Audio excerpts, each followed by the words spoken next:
لیکن تجھے پتہ نہیں کہ یہ کسی ماں کا بیٹا ہے، پتہ نہیں کسی بیوی کا شوہر ہے۔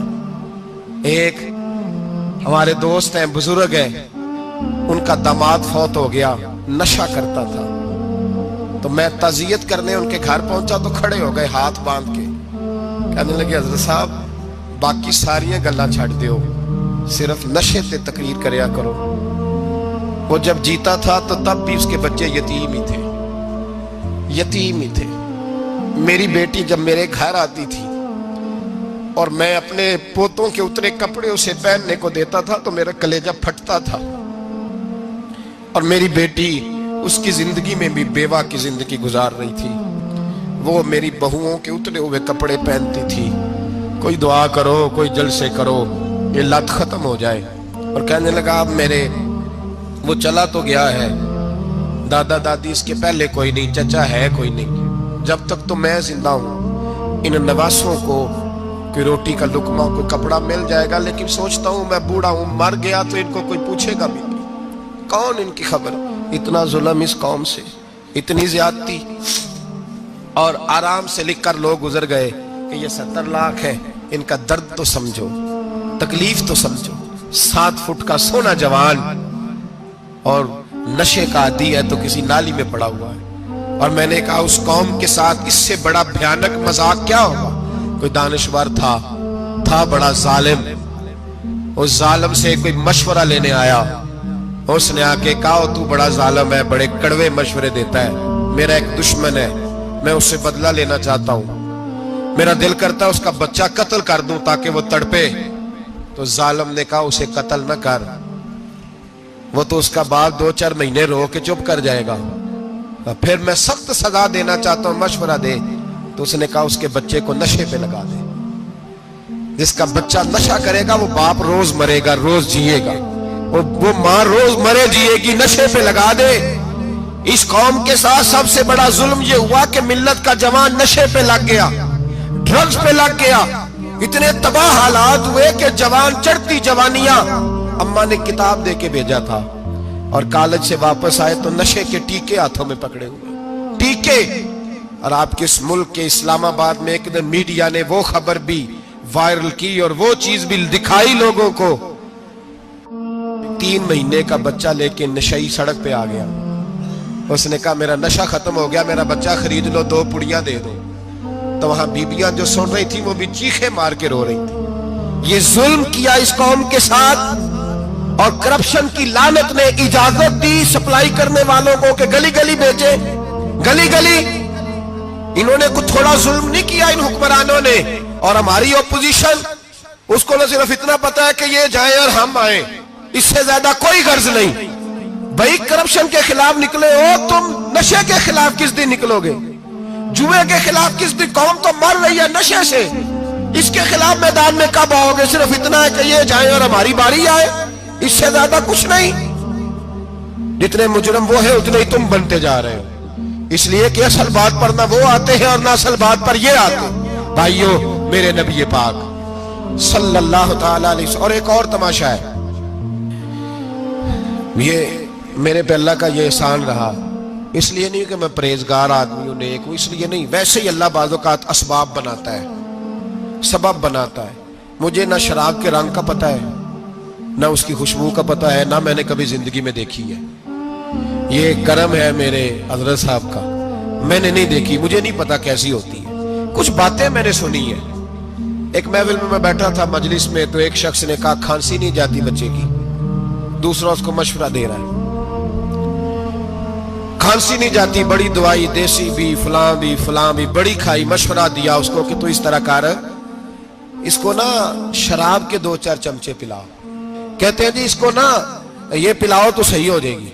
تو میں نے پلٹ کے اس کی طرف دیکھا، میں نے کہا کوئی عقل کر، کیا مشورہ کر؟ مولانا میرا تجربہ ہے۔ میں نے کہا تیرا تجربہ افضل ہے یا رسول اللہ کا فرمان زیادہ افضل ہے؟ تیرا تجربہ افضل ہے۔ حضرت ام سلمہ رضی اللہ تعالیٰ عنہ کہتی ہے میں نے عرض کی یا رسول اللہ صلی اللہ علیہ وسلم میری بچی بڑی بیمار ہے، تو مجھے کسی نے کہا ہے یہ تھوڑی سی نشے والی چیز ہے، یہ بنا کے تیار کر کے دو، صحیح ہو جائے گی، بیمار ہے بچی تو یہ نشے والی چیز ہے، اس کو تیار کر کے دو، تھوڑا نشہ ہے۔ اگرچہ بعض، میں نے شروع میں کہا، بعض لوگ مریض کو، سخت مریض کو ایسی ادویات جو مجبوری بن جائے اس کی گنجائش اور اجازت دیتے ہیں۔ محتاط علماء تو اس میں بھی بہت ساری چیزیں پہلے بیان کرتے ہیں، لیکن اس نے کہا جی نرا نشہ دینا ہے شفا کے لیے۔ حضرت ام سلمہ کہتی ہے میرے نبی پاک نے میری طرف دیکھا، میری طرف، تو میں نے کہا یا رسول اللہ آپ کیا فرمانا چاہ رہے ہیں؟ تو نبی پاک نے فرمایا ام سلمہ کبھی ناپاک چیز میں بھی شفا ہوئی ہے، کبھی ناپاک چیز میں بھی، کبھی شراب اور خمر میں بھی شفا ہو سکتی ہے۔ شفا رب کریم نے رکھی ہے پر شہد کے اندر رکھی ہوئی ہے، شفا اللہ نے رکھی ہے قرآن مجید میں رکھی ہوئی ہے، تو اس میں بھی کبھی یہ حضور نے بیان کیا ہے کہ اس کے اندر شفا ہو سکتی، تو امت کتنی دلیری کرتی ہے جو یہ مشورے دیتی ہے کہ اس کے اندر نشہ ہے، شراب ہے، تو کھانسی چلی جائے گی تو فلانی بیماری چلی جائے گی۔ نہ آؤ ان چیزوں پہ، نہ اپنے ایمان کو خرابی دو، اور نہ ایسی باتیں کرو جس سے کہ ڈائریکٹ رسول اللہ صلی اللہ علیہ وسلم کے واضح ارشادات کی مخالفت ہو۔ میرے نبی پاک صلی اللہ علیہ وسلم نے فرمایا، اور پھر کچھ لوگ کہتے ہیں تھوڑی پی ہے جی۔ اب تو میں تجزیے میں پڑھ رہا تھا کہ ایسی شراب ایجاد ہو گئی ہے، لوگ شراب پیتے ہیں اور وہ مست بھی رہتے ہیں، کار بھی چلاتے رہتے ہیں، کہتے ہیں جی نہیں ہمارا ذہن معاف نہیں ہوا تو یہ والی صحیح ہے، نشہ نہیں لاتی۔ میرے نبی پاک صلی اللہ علیہ وسلم نے فرمایا جس چیز کی تھوڑی مقدار، زیادہ مقدار حرام ہے اس چیز کی تھوڑی مقدار بھی حرام ہے، جس کی زیادہ مقدار حرام ہے اس کی تھوڑی بھی۔ تو خمر اور شراب اگر فل پینا جائز نہیں تو تھوڑی پینا بھی جائز، یہ حرام ہے اور حرام تھی اور قیامت تک حرام ہی رہے گی۔ میرے نبی پاک صلی اللہ علیہ وسلم نے منع کیا اور حضور نے اظہار ناپسندیدگی فرمایا، فرمایا 40 دن تو عبادت ہی قبول نہیں ہوتی شراب پینے والے جب تک سچی توبہ نہ کرے۔ ایک دن صحابہ بیٹھے تھے سارے، حضرت ابو بکر صدیق بھی تھے، فاروق اعظم بھی تھے، عثمان غنی بھی تھے، ڈھیر ساری تعداد تھی صحابہ کی، سارے تشریف فرما تھے۔ حضرت عبداللہ ابن عمر رضی اللہ تعالیٰ عنہ حدیث کے راوی ہیں اور مستدرک للحاکم کے اندر، ابن حبان کے اندر یہ روایت موجود ہے۔ فرماتے صحابہ نہ بات کر رہے تھے، اور بات یہ کر رہے تھے کہ یار لوگوں کو گناہوں سے کیسے روکا جائے، لوگوں کو گناہوں سے گفتگو صحابہ یہ کر رہے تھے۔ عبداللہ ابن عمر کہتے ہیں بیٹھے تھے اور یہ گفتگو کر رہے تھے کہ گناہوں سے پلاننگ جی ہوتی تھی، ان کی جو محفلیں ہوتی تھی نا بیٹھ کے، وہ خوش گپیاں نہیں ہوتی تھی بلکہ وہ تبلیغ کی، جد و جہد کی، لوگوں کو برائی سے منع کرنے کے لیے بیٹھتے تھے، اس پر منصوبہ بندی کرتے تھے، پلان کرتے تھے، آگے ترتیب دیتے تھے۔ گفتگو ہو رہی تھی تو اب آپس میں بات ہونے لگی کہ کون سا گناہ زیادہ برا ہے جس پر سب سے پہلے کام کیا جائے۔ تو دور ایک صحابی بیٹھے تھے، ان کا نام تھا عبداللہ ابن عمر، ایک عبداللہ بن عمر ہے اور ایک عبداللہ ابن عمر ہے۔ حضرت عبداللہ ابن عمر دور بیٹھے تھے، بڑے سمجھدار سیانے باریک بین آدمی تھے۔ تو حضرت عمر فاروق اپنے بیٹے سے کہنے لگے جا عبداللہ ابن عمر سے پوچھ کے آ کہ سب سے سخت گناہ کون سا ہے۔ توجہ ہے میرے بھائیوں، ادھر دیکھیے گا میری جانب، پوچھ کے آ کہ سخت گناہ کون سا ہے۔ عبداللہ بن عمر رضی اللہ تعالیٰ عنہ کی خدمت میں جب عبداللہ ابن عمر گئے تو جا کے کہنے لگے کہ صحابہ پوچھتے ہیں کہ آپ نے زیادہ وقت گزارا ہے نبی رحمت صلی اللہ علیہ وسلم کے پاس، تو بتلائیے برا گناہ کون سا ہے، سب سے سخت گناہ، تاکہ سب سے پہلے اس پر پابندی لگائی جائے، اس پر محنت کی جائے۔ تو حضرت عبداللہ ابن عمر کہنے لگے صحابہ کو جا کے بتا دو کہ سب سے برا گناہ شراب پینا ہے، سب سے برا گناہ، اور یہ ام الخبائث ہے، برائیوں کی جڑ ہے، گناہوں کی ماں ہے، یہ بنیاد ہے، باقی گناہ اسی سے شروع ہوتے ہیں۔ کہتے ہیں میں نے آ کے بتایا تو حضرت ابو بکر صدیق رضی اللہ تعالیٰ عنہ سیدنا فاروق اعظم کہنے لگے خود جاتے ہیں، ان کے پاس خود جاتے ہیں، چونکہ ہم نے بات سننی ہے ہم خود جاتے ہیں اور ان سے جا کر کے سوال کرتے ہیں کہ اگر آپ کو اس تفصیل کا پتہ ہے نا تو اس کے پیچھے بھی کوئی تفصیل ہوگی جو میرے نبی پاک نے بیان کی ہوگی صلی اللہ تعالی علیہ وسلم، اس تفصیل کا بھی آپ کو پتہ ہوگا جو نبی پاک نے بیان کی ہوگی، اس بات کے پیچھے جو بیک گراؤنڈ ہے، جو پس منظر ہے۔ فرماتے ہیں کہ ہم اٹھے، عبداللہ ابن عمر کے پاس گئے، ان سے جا کے پوچھا کہ جناب آپ نے